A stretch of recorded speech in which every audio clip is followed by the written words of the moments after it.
Hello दोस्तों केमिति अछंती आपण माने आज मु आपण मानक पई आपणक पसंदर दुई तीन प्रकार आइटम मु नहीं आसी गोटे हूँ देसी खासी मांसर झोल आ गोटे हूँ दही बैगण आ गोटे हूँ बारमासी शाग खडरा बा बारमासी शाग ताकू गाँवली भाषा खडरा कहते। एबे देखंतु तेल गरम करी गरम मसला पियाज पड़ी सारानी मसला दे दीचु मांस को आम हलदी भिनेगार तेल देकी गोल रखी सोरिष तेल पड़ी ताकू एभलिया भल भाव गोलेबे।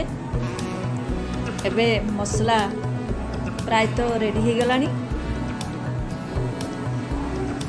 एबे मसला रे मांस को आम दे दीचु ए भलिया ताकू कम आंचरे ताकू बसैबे तार देहर पानीटा मरीजा पर्यंत मझे मझे ये कभर करेंगे। प्रायतः तार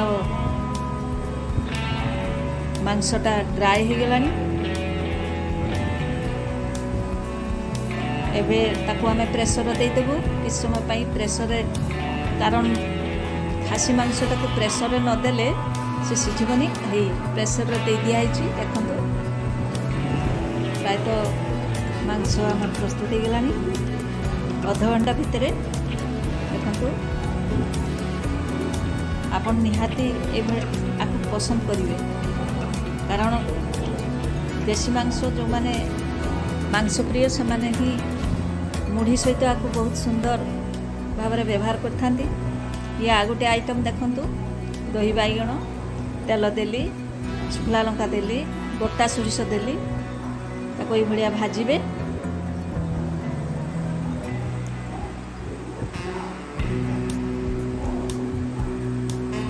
देसी मांस सहित दही बैगण तो स्वाद बढ़ई दब।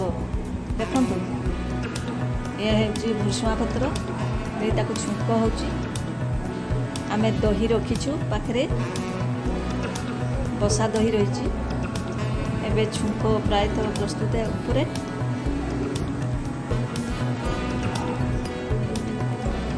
एबे ताकू आमे आगुरु आमे बैगण को फ्राई करके रखीलु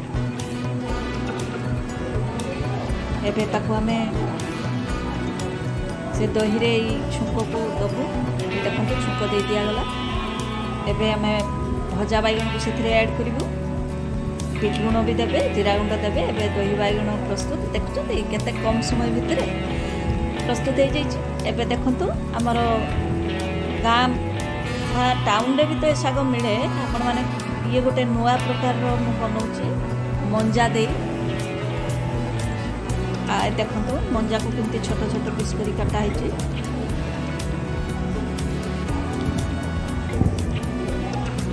देखिपार ये सागर गोटे एमती तार गोटे क्वालिटी ये साग को धुआ जाए डायरेक्ट काटे पकेबे काटिकी रखिबे ये साग कारण काटिकी रखिले राया हो जाए सांगे सांग आपको काटिला माने ताकू आपण करेई रे पकेबे।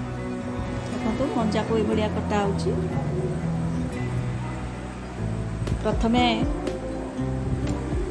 देखिपार मंजा ये प्रस्तुत।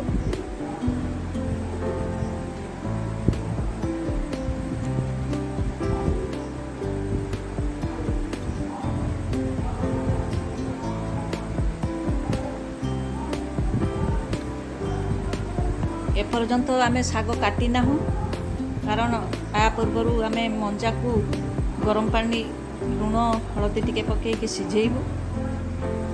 एबे पानी गरम हो जाइए एठी लुण पकेलु टिके हलदी देबे तापर आमे मंजा को दे देबू किछि ताकू आमे सिझिबा पई छाड़िबू।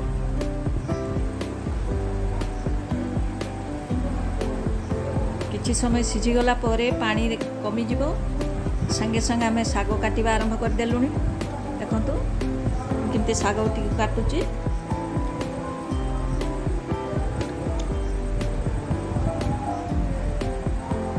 ये शाग टी काटिबे हाथ रे ताको ये प्रेस करी शाग को ये काटिबे।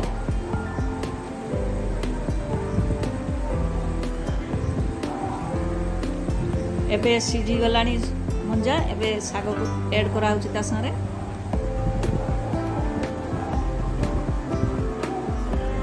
एबे ताकू किछि समय ए भलिया पलट पालट करा दिबो तापरे ताकू हमें छुंक दबो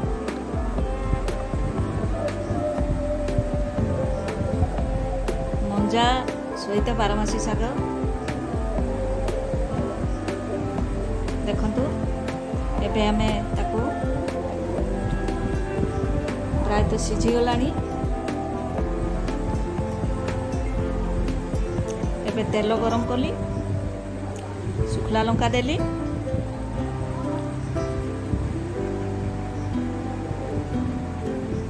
एबे रसुण दे देली के किछि समय तक मु फ्राई करने भी देखो तो फ्राई हो जाइए एबे मु से सीझी जाइथिबा शाग को एठी दे देबी एबे पुणी भल भाव रे ताक मु फ्राई करी एबे शाग टिके चीनी ऐड करिवे ता संगे और लूण कम देवे ए शागरे लूण टिके कम पड़े